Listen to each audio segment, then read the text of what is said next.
इधर नारायणगढ़ में बीजेपी की किसान ट्रैक्टर रैली के दौरान हुई किसान की मौत के मामले में आरोप प्रत्यारोप का दौर जारी है। पुलिस की तरफ से इस मामले में एफआईआर दर्ज की गई है, जिसमें कुछ किसान नेताओं का भी नाम दर्ज है। इसी को लेकर MH1 प्राइम के सहयोगी चंद्रशेखर धरनी ने बीजेपी सांसद नायब सिंह सैनी से खास बातचीत की है।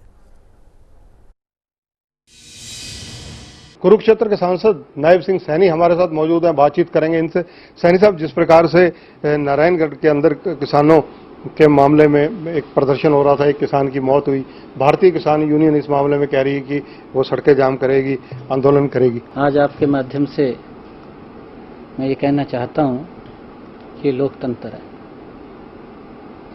और लोकतंत्र की खूबसूरती इसमें है कि विपक्ष अपनी बात रखता है जनता के बीच में जाकर के, और सत्ता पक्ष भी अपनी बात को जनता के बीच में रखता है।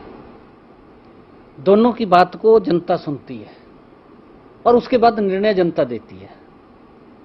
ना तो अधिकार ये विपक्ष को है और ना ही पक्ष को है कोई निर्णय देने का।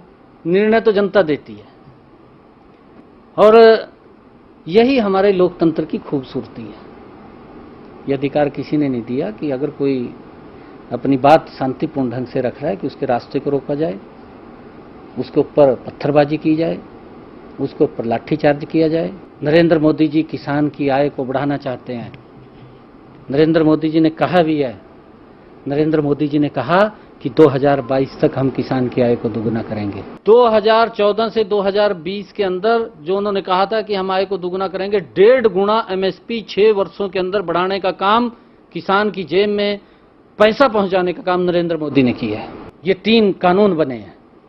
इन 3 कानूनों के अंदर किसान की आज़ादी मिली है, किसान को आर्थिक आज़ादी मिली है, किसान को इन कानूनों से मजबूती मिलेगी, किसान को स्वतंत्रता मिली है कि अपने माल को खेत में बेच सके, अपने माल को मंडी में बेच सके, अपने माल को देश के किसी कोने में बेच सके। पहले ये आज़ादी नहीं थी, यही आज़ादी मिली है उसको।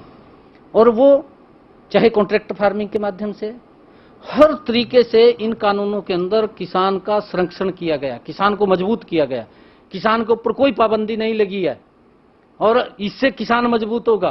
कांग्रेस को यह खतरा है कि इससे अगर किसान मजबूत हो गया तो हमारा वोट बैंक चला जाएगा। कांग्रेस किसान को वोट बैंक के रूप में इस्तेमाल करती है। नरेंद्र मोदी जी के मन में वो पीड़ा है कि किसान को मजबूती की तरफ ले जाने का काम करते हैं। उनको वोट बैंक का चिंता नहीं है, उनको है कि किसान मेरा मजबूत होना चाहिए, मेरा किसान खुशहाल होना चाहिए। ये चिंता नरेंद्र मोदी जी को है। सैनी साहब, आपको लोकसभा में पहुंचे 1 वर्ष हो चुका है। 1 वर्ष में ऐसे अहम इश्यूज क्या क्या हैं जो कुरुक्षेत्र संसदीय सीट से लेकर जहां से आप सांसद हैं, जो आपने लोकसभा में उठाए हो और जो आपका अगला प्लानिंग का हिस्सा हो? गांव के अंदर मैं जाता हूं और जो समस्याएं मेरे ध्यान में आती हैं उन सब बातों को मैं लोकसभा के अंदर उठाता हूं और बहुत सारी ऐसी समस्याएं हैं, उन समस्याओं का समाधान भी हो रहा है। जो हमारे इमरजेंसी पेशेंट थे, क्योंकि एम्बुलेंस रुक जाती थी, वहाँ भी दिक्कत आती थी, क्योंकि एक कुरुक्षेत्र धार्मिक नगरी है।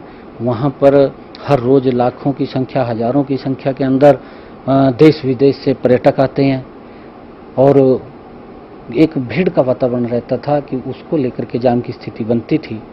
तो उस समस्या को मैंने लोकसभा के अंदर उठाया और मैंने कहा कि वहाँ पर एक रेलवे ट्रैक बनना चाहिए। उस बात को सुना गया और आदरणीय मुख्यमंत्री जी ने पीछे उसका शिलान्यास भी किया है, उसका टेंडर हो चुका है और जल्दी ही वो बन करके तैयार हो जाएगा। कुरुक्षेत्र के लोगों को एक सौगात मिलेगी, एक राहत मिलेगी, उनको उस जाम से मुक्ति मिलेगी और उनको कोई दिक्कत परेशानी नहीं होगी। तो ये है नायब सिंह सैनी, सांसद हैं कुरुक्षेत्र लोकसभा से। इन्होंने किसानों के 3 कानूनों को लेकर विपक्ष को चुनौती दी है। उन्होंने कहा है कि प्रधानमंत्री नरेंद्र मोदी ने जिस प्रकार से ये कानून लाकर किसान को सबल और सशक्त करने की कोशिश की है, कांग्रेस ने आज तक क्या किया है, उनके सवाल का जवाब कांग्रेस दे। कैमरामैन जितेंद्र हंस के साथ चंद्रशेखर धरनी, MH1 न्यूज, चंडीगढ़।